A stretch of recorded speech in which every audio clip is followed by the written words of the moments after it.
ang batas ay batas. Ang may kasalanan mananagot. Nilusob ninyo kami in a horrible and terroristic way. Busloads and truckloads of men in uniform. I assure, as a Chief PNP, that we will assure you na isurrender nyo lang po si Apollo Kibuloy, 100%, and the 4 others. Nandito po kami, and you will see na we follow the rules, human rights. It's unfair for them naman na i-require nyo muna sila na isurrender si Pastor Kibuloy para maging peaceful ang Davao.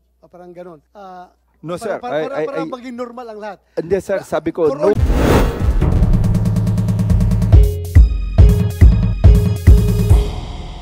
So far, as we speak right now, out of the 6, ilan na accounted ninyo? Sir, isa lang po ang nahuli po natin. Isa Opo, pa lang? nakakulong po siya sa amin. Hindi po pa siya kasi non-bailable offense po siya. Yung 5 kasama si Pastor Kibuloy at large pa rin?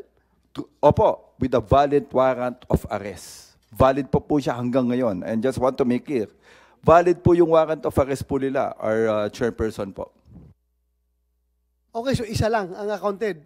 All others, wala pa. Wala pa po. They refuse to surrender po. They refuse to surrender. That's what we call them, fugitives of the law. Okay. Mr. Chair. Yes, go ahead. Carlo po. Katiil. Yes, Brother Carlo Katiil. Yes po. Thank you po, Mr. Chair. Resident Minister po ng Kingdom of Jesus Christ, Central Headquarters. Our resource persons here, the police officers, were not there during the June 10 po. So, I don't think so. They don't know what really happened. I was there po, personally po, June 10. Kung nakita mo po yung video, ako po yung unang sumampa, humarap po sa police. Mr. Chair, nananalangin po kami sa time po na yon. Dinistorbo po ng mga kapulisan na para mga barumbado at parang susulong po ng gyera, complete full battle gear po. Kaya po, nagtakbuhan po kami doon sa gate. Sabi po ni General Marbil, Mr. Chair, we used women, children as human shield. Akala po namin, Mr. Chair, magaling po yung mga intelligence po ng ating kapulisan at pinag-aralan po nilang mabuti. Natural po, Mr. Chair, nananalangin po kami. Whole family nandun po lahat. Nung inakyat po nila, Mr. Chair, ang aming gate, ang aming pong response, kami pong lahat, kasabay mga bata, tumakbo na po kami doon to defend our place. Bakit? Nung una po akong sumampa po doon, Mr. Chair, hinanapan ko po sila, ano po ito, para saan po, may dokumento po ba kayo? Pwede nyo bang mahintay ang aming mga lawyers? Hindi po sila nakinig, Mr. Chair. Hindi po talaga sila nakinig. They really pushed themselves na gusto silang pumasok. At kami po, mga inosente, sabi po nila, pwede po daw kaming armasan ni Pastor ng mga baril. May private army po daw kami. Yun ang intelligence report po nila. Pero nakita nyo po, wala po kaming kalaban-laban. Mga inosente pong missionary na mga bata, matanda, na until now po ay natutroma. Kayo po, Mr. Chair, mga opisyalis, may mga anak po kayo. May mga magulang po kayo. I do hope hindi po mangyari sa grabe pong trauma. Until now, yung mga bata po, makakita po ng mga police in uniform, men in uniform, sumisigaw po, nanginginig po.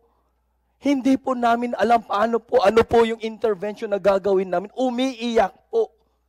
Makakita lang ng police uniform like you, na taas po ang aming pagtingin po at respeto po nung una. Pero nung ginawa po nila ito, kasi simple lang po hingin namin eh.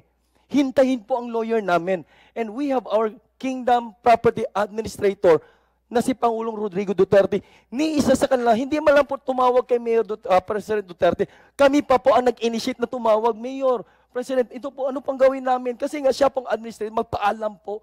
Yun pong alam namin na batas. Kasi for 4 times, pabalik-balik na po sila dyan. Nagsuserve po ng mga search warrant, mga warrant na yan. Pinapatuloy po namin kasi ayaw po namin ng kaguluhan. Peace-loving people po kami, sir, ma'am. At eskwelahan po yun, simbahan din po yun. Wala po kami mga baril, wala po kami mga armas, hindi po kami mga violente, hindi po kami mga terorista, hindi rin po kami mga kriminal. Until now po, yung mga pulis po nila doon, nakakalat, tinadtad po ng checkpoint, harap po ng aming compound, sa gilid, kinasing na po nila kami. And when we approach them, magtatanong lang po kami, Sir, ano pong pangalan, pwede po bang makuha ang ID niyo? Kasi para masiguro lang namin kung pulis ba yan. Pwede pong NPA, magdamit lang po ng pulis, pwede po iskalawag, pwede po preso na pakawala, damitan po ng pulis, magpiring, wala pong makita mata. Magtatanong kami, maghingi ng ID, police badge number, wala pong may pakita, magtakbuhan po para pong walang narinig. And then, according to General Torre po, sabi po niya na panggabi lang po yung checkpoint, hindi po 24 hours po. Nandun po kami sa harap, nakabantay po, kami po ang nakasaksi. And then, may kakulangan po ba tayo ng pulis? Binagsak po doon sa Davao City, sa harap po mismo ng aming compound, lahat ng mga pulis. Bakit may Region 10 po doon? May Highway Patrol Group pa, may HPU, may Regional Mobile Group pa, DCPO, PNP Region 11, taga-barracks pa. Nagkampo na po sila doon sa harap ng aming compound po, sir. Grabe po ang pag-terrorize at ang trauma po naramdaman po namin, lalo na po ang mga kabataan. Kung may mga anak po kayo at may mga konsensya. Nagsisigaw, parang nababaliw po yung mga bata namin doon, sir. Ano pong gawin po namin doon, sir? May intervention po ba kayong in-offer? Akala po namin na pinag-aralan nyo, napag-aralan nyo ba through your intelligence na simbahan yun, community yun, marami mga pamilya-pamilya doon. Eskwelahan din po yun, sir. Marami po mga estudyante doon. Kaya hanggang ngayon nagbabantay po kami. In disguise po ng police visibility, in disguise po ng checkpoint po ninyo. Hindi po kami mga bobo, sir. Alam po namin kami po ang pakay nila. Tinatanungan, bakit kayo nakatakip ng mukha? What they did po, sir, tinotraumatize, tineterrorize po nila kami doon na nakatira. For 40 years po, Mr. Chair, nakatira po kami dyan. Past administration po, wala pong ganitong nangyari sa amin. Okay. Wala po. Alam mo, I've been a Davao City Police my whole life bago ako naging Chief PNP, bago ako napunta ng Krame. At noon, kapag kami magkakandak ng checkpoint sa highway, alam niyo, ang mga tao magpapalakpakan. Tuwang-tuwa sila na may police dyan nagkakandak ng checkpoint. Marami maghatid ng tubig, maghatid ng pagkain, dahil mahal na mahal kami ng taong bayan ng Davao pag nakakandak ng checkpoint. Ngayon ko lang narinig na ang mga Davaoenyo pala ay matititerrorize na pag nakakita ng pulis na nag-checkpoint. So, it saddened me to know. Masakit po sa puso namin, sir, actually, sir. Ganun na pala ang tingin ng... Yes po, sir. Mataas po ang respeto namin, sir. We really supported the police, the men in uniform po. Pero ngayon po, sir, sa ginagawa po nila, sir, para po kami mga terorista, para po kami mga criminal, sir. And we are just living there peacefully po. And then we are just asking simple questions. Karapatan po namin to get their names po. Yeah, Karapatan po namin yan, sir. Sana ngayon, ngayon, we are living in a different circumstance. Very different na circumstances ngayon natin. Kaya ako'y nakiusap sa inyo at saka sa mga membro ng inyong simbahan. Please do not totally detach yourself from the police. Huwag sana kayong totally mawalan ng respeto, mawalan ng ng trust sa kapulisan natin. Please ako nakiusap lang ako. Pareho tayong taga Davao eh. Pareho tayong taga Davao. Ako masakit sa kalooban ko na yung pulis pala sa Davao hindi na pagkatiwalaan. Well, you know, we build that trust between the police and the community for a very long time. Alam mo kasi natin yung policing doctrine na the police is the community is the police. Mahal ng police ang kanyang komunidad, mahal ng komunidad ang kanilang police. Ganyan po ang treatment namin sa Davao noon. Ngayon parang kalaban ng pulis ang community, kalaban ng community ang pulis nila. Sana ma-fix natin ito. Nakikinig ngayon dito ang ating RD ng Region 11. Please, ibalik natin yung trust ng taong bayan sa ating kapulisan. There's only, ang ating hinahanap is only 6 na mga suspect. Pastor Kibuloy and 5 others. So sana sa in your quest na mahuli itong 5, you do not alienate the whole Davao community from the PNP. Yun lang sana, paintindihan natin taong bayan. Ito lang ang may warrant, ito lang ang aming hinahanap. Masakit man sa kalooban ninyo, pero trabaho namin ito ng pulis na talagang i-implement ang warrant Dahil we have to enforce the law without fear and favor. Fair or favor. Yun ang gawin namin. Pero as the way I heard it, the way I observed, na para bang Nick, na ang mga tao ay nagiging anti-police na sa Davao City. It's your job. It's your responsibility na sana, i-maintain mo yan. You reconnect with the community. Yun lang pag-iusap ko because nag-retire ako na police Davao talaga, iba ang feeling ko. Very proud ako sa aking community. And my community was very proud of the police. 6 na tao lang ito nahanap natin. Hindi suspect itong buong Davao community. So huwag natin silang kalabanin. Huwag natin silang i-alienate from us. Balik natin. Sir, excuse me po. I will recognize General Marbel after you. Please go ahead. Good afternoon po, Sir Marbel. I really want to talk to you. No. Yeah. No. Just address to this chairman. Okay, Yeah, please Your go ahead. Honor. Yeah, go ahead. I want to talk to you Yeah. for Marbel.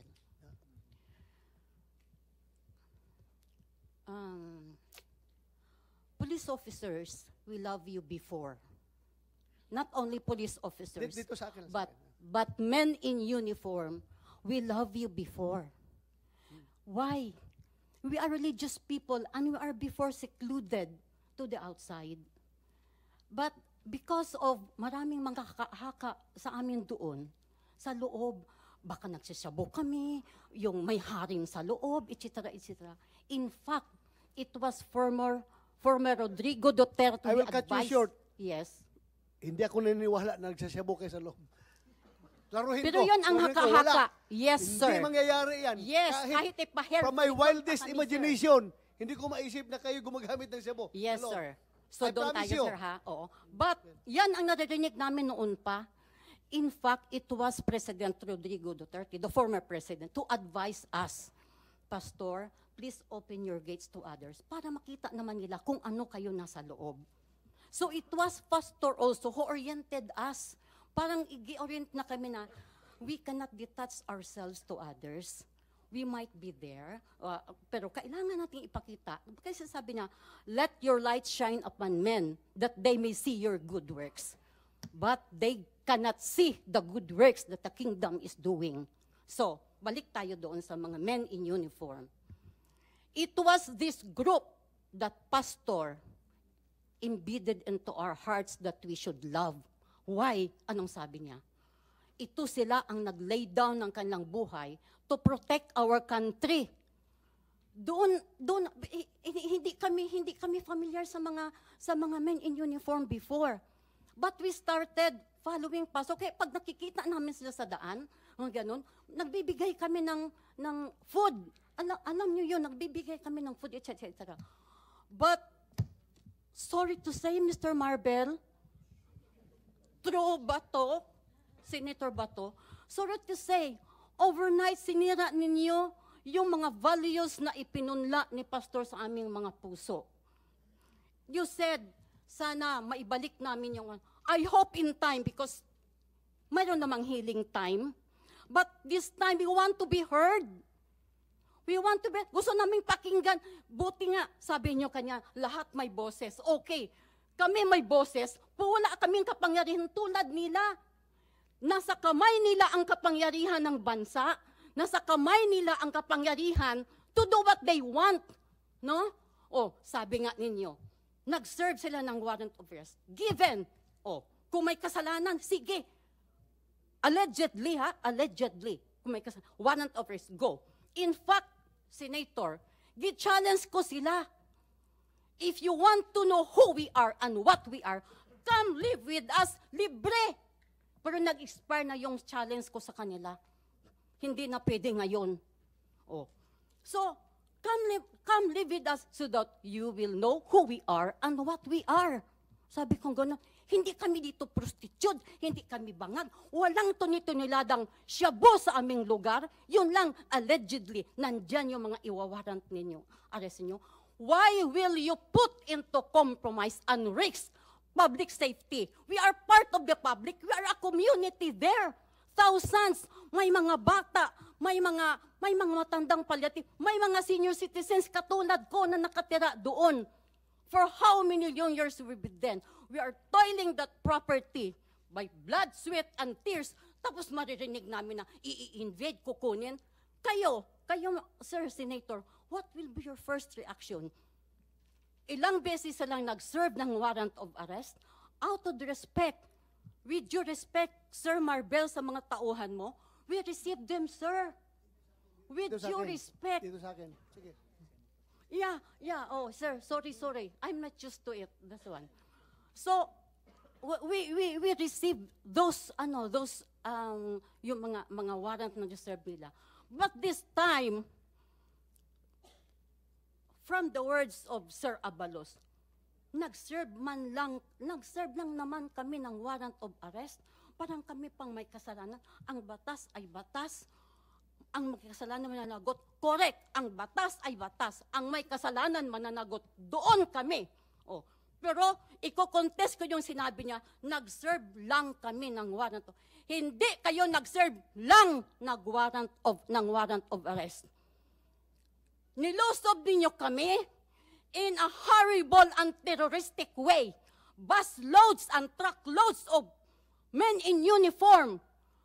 Madaling araw, tulog pa ang iba, kagigising namin. Sige kayo mga kagbawan, ikaw sir, lulusubin ka ng what will be your first reaction?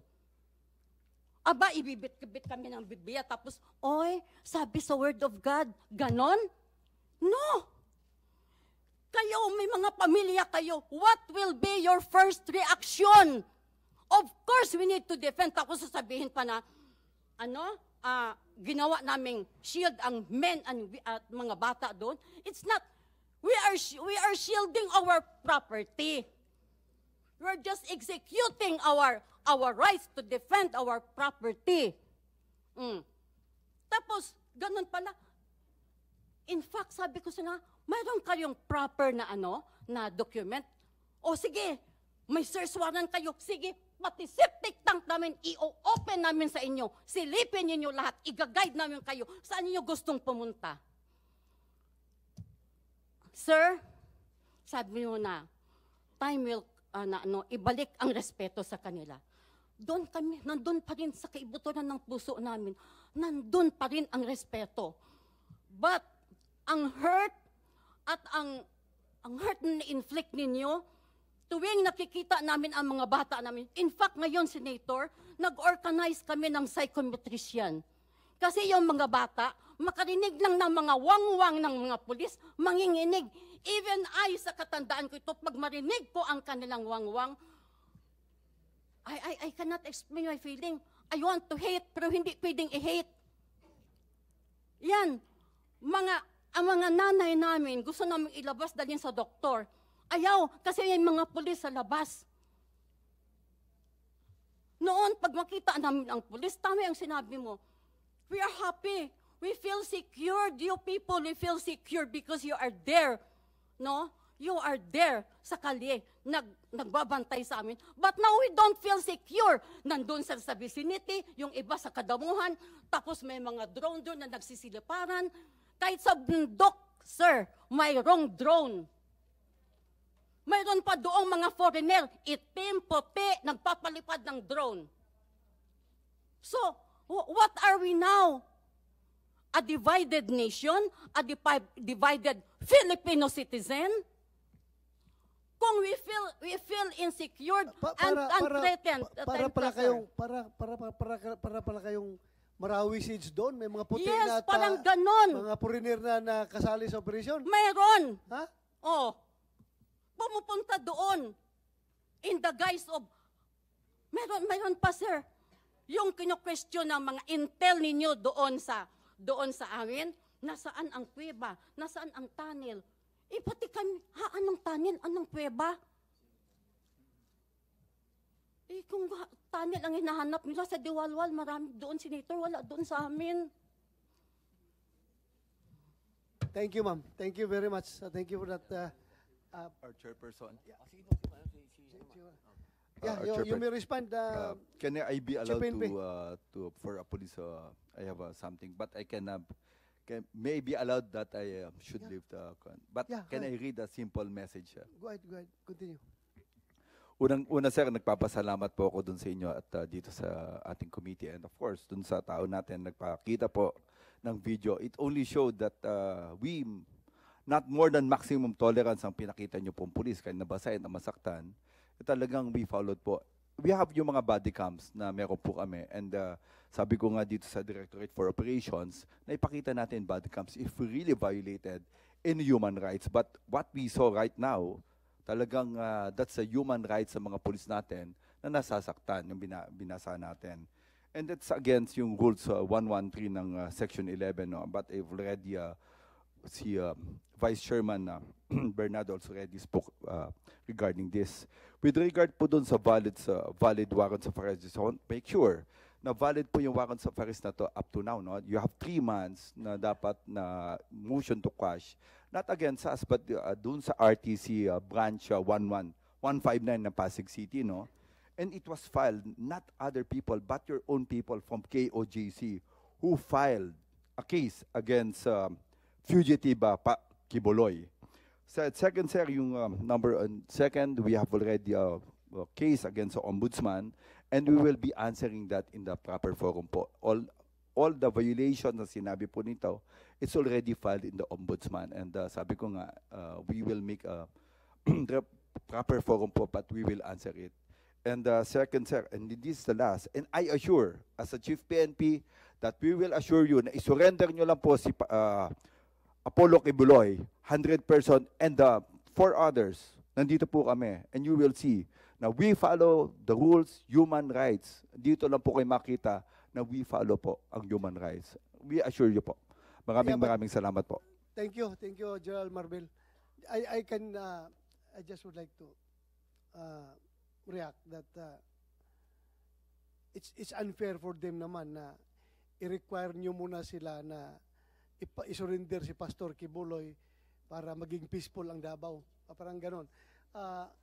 No, sir. Para maging normal ang lahat. Hindi, sir. Sabi ko, nobody, for all you know, even President Duterte, walang kontak kay Pastor Kibuloy. Hindi alam kung nasaan na ngayon. Lahat. Ako mismo, I was trying to keep in touch with Pastor Kibuloy nung lumabas yung kanyang warrant. I was trying to contact him, pero wala. To no avail. Hindi na talaga makontak. So, unfair din na gawin natin requirements sa kanila dahil they are only ordinary members of the church. So, I think it's high time. It's high time before you leave. It's high time na you also exert effort na sana gumanda, bumalik yung pagtitiwala ng komunidad at ng pulis doon sa Davao City. Tutulungan tayo. Ako mismo. Tutulong ako. Dati akong Chief PNP. Dati ko kayong mga tao. I care about you. And I also care about the people of Davao City. Lalong-lalo na itong mga membro ng QJC. I really care for them. Mga kababayan ko ito eh. I also care for you. Mga tauhan ko kayo dati. So sana mabalik natin yung trust. Samahan ng pulis. For all we know, isa, di ba? Accounted na yung isa. 5 na lang yung hinahanap nyo. And yung 5 na hinahanap ninyo, because you cannot do otherwise dahil trabaho ninyo yan. Hanapin talaga nyo yan. Dahil because order dyan ng korte, kahit na masakit sa kalooban ko bilang kaibigan ko si Pastor Kibuloy, na hinahanap ninyo yung kaibigan ko, wala akong magawa because may warrant of arrest siya. Trabaho ninyo yan. So ang akin na lang is, you concentrate doon sa hinahanap ninyo without unduly antagonizing the people of Davao City. Yun lang, pag-iusap ko sa inyo. Gawin ninyong trabaho ninyo na baka overall yun, maging more effective kayo sa paghahanap kung kaibiganin ninyo. Yung mga bata na na-traumatize ninyo, yung mga tao na nasaktan ninyo, magaling naman sa PCR itong RD mo doon. Huwag kayong magdumistansya sa tao. You assimilate with the people. Yun lang pakiusap ko sa inyo. Okay? Your Honor, excuse me. yes, Before po alis si okay. sir, kasi Pakinggan mo aalis muna. siya eh. Pakinggan mo muna. Before siya. Yeah, go ahead. Oo, Go ahead. yes, ma'am. sir. Go ahead. Sorry, sir. starting to ka, nagsusuri ka na kay ma'am. Sige, Oo. makikinig siya, ma'am. Sige, go ahead. Oo, salamat Please. at nakinig ka through Senator Bato. Yes, go ahead. Sinabi mo na may mga body cam, binasa yung mga pulis. Buti kayo. Hindi lang kayo ang nabasa, pati yung mga tao namin na sulaban, nabasa. Kasama ng mga pulis. Basa lang ang inyo. Pero yung mga na-inflict ninyo, mga emotional at mental setup ng mga tao sa loob, hindi yun mababayaran. Kahit ilang beses ka pang maligo at matulog, pagising mo, yun ang naiiwan sa puso mo. Trauma will not appear in only after 2 days, 3 days. 1 month after yung June 10, sir, doon na nagsilabasan. Yes, hindi exaggeration. Ako, kung hindi lang ako lumuhod sa Panginoon na tulungan ako, sir, sabihin ko sa iyo, lalabas ako ng kingdom, itsa ako magiging sakit ng ulo ninyo. Huwag naman. Ako rin makiusap sa iyo. No. Yes, pero sa iyo ako unang susurrender pag ginawa ko yun. Pero may dadalhin akong 10 officer mo. Thank you, ma'am. Thank you. Oh. Ito halantaran ito. Ito ang laman ng aking puso. Kasi buti ako, matanda na ako, malapit na ako mag-70, mabalance ko. Pero how about their kids? May mga human rights dito, may mga DSWD dito. How about those kids? How about those young people? Pag nakasalubong mo, iiyak. What happened to you? Ti, aywan ko lang, basta magdilim na ti. Iba na ano. Why? Kasi before nangyari yon, the scenario is this ng gabi, umuulan, tapos kumukulog. Kaya pag umuulan, kumukulog, yun na. Kasi parang nagpe-preempt nila na, may mangyayari namang ganito. Hindi yun. Kaya, nag-organize kami ng psychometrician, sir. We need to process those people. Kasi hindi kayo ang nakaproblema, kami. Those community, thousands. And those people, we are supposed to, kung natriten kami, sir, natriten kami.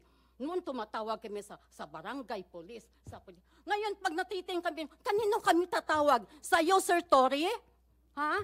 Excuse me. Sir Bato, saan kami tatawag? Kahit na medyo masama ang loob mo, tawag ka pa rin sa kanya. Duty niya yan na mag-provide talaga ng security sa inyo. Konsensyahin ninyo. Si How about it? Trust is no longer there. Ha? Ano? Trust is no longer there. Ay, yun nga. What will we do? Trabaho niya yan ngayon na i-rebuild yung I trust. hope. I hope. Ako Kasi rin. I tao hope. din kayo, tao din kami. Natitreten kami. Kami, ordinaryo, wala kaming baril doon, wala kaming yung baril doon na may mga lisensya nga. In good faith, sinurrender namin sa kanila. In good faith.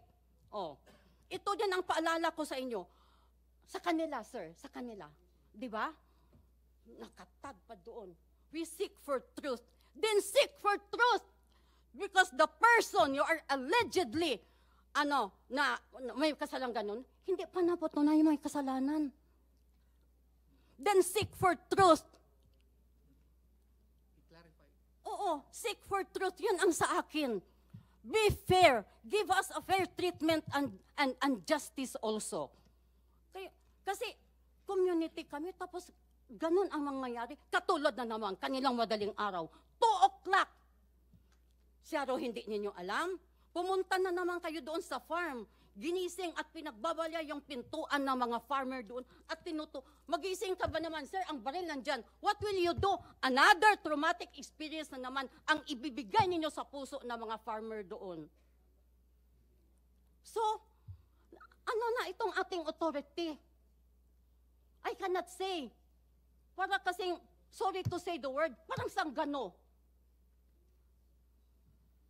Okay, thank you. Tapos, you will tell us, give them due respect. I think it's not us only. Let them give due respect also because we're innocent. We are part of the public. I am also telling them to do their share. Maningkamot sila. maningkamot sila na babalik yung respeto ng komunidad sa kanila, sa mga pulis. So yan ang aking ibig sabihin doon. Chair, Yes, just to put in proper perspective po Yeah, sa go ahead. sinabi ni General Marbil, ang problema lang kasi dito, sir, hindi na-follow yung rules of engagement. Ilang beses na kasi sila nag-serve ng warrant of arrest. I remember yung NBI nga nag-serve noon. Pinapasok namin, sir. In-entertain namin. Dito kasi sa June 10, I think alam naman ng PNP, marami matatalino naman sila. Before sana sila pumunta doon or kung kailangan na sikreto, at least ang warrant of arrest kasi tao ang hinahanap. At saka kung nasa building siya, hindi po pwede na pasukin mo agad ang building. Magpaalam ka muna dun sa may-ari ng building. Kilala naman nila kung sino administrator. Nung nandun na sana sila, tinawagan nila si PRRD. 3 a.m., gising pa si PRRD, mga ganong oras. Nung pumunta sila, 3:15, the videos cannot lie. The footages cannot lie. 3:51 a.m., diretso sila kaagad, lagay ng ladder, tapos pumasok na kaagad without complying with Rule 113, Section 11. Aba, mali yun.